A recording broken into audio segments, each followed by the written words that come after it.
visiem vajag draudzēties. Tur visiem ir jāpatīk un 100%. Tad kaut kāda tricārā, tad jau ir jau, tev patīk tie, kas tev patīk, bet tev vēl daudz, ar daudziem tev vēl labas attiecības un jau tur 50 jau fuck jūs visi.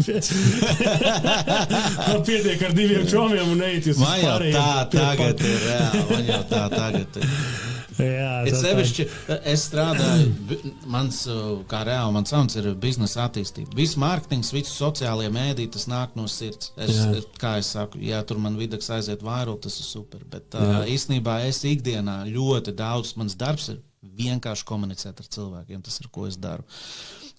Visādi gan direktori, uzņēmēji, vienalga mani partneri un man jau ir nogurums un negribās tur baigi iet un uzturēt vēl savu networku ar 13, 15 draugiem, kas prasa man enerģiju, jo tā baterija katram cilvēkam ir ļoti noteikta. Un jo vecāks tu paliec, jo koncentrētāks tu esi uz to bateriju, kas tev te reāli galvā ir. Tu atbrauc mājās un tev vēl ir jāmeklē enerģija visam par. Tev vajag konkrēti kabatiņām salikt, kam tu vari veltīt to enerģiju.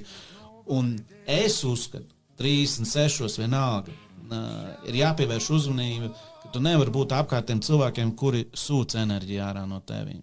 Piemēram, ar tevi es uzlādējos,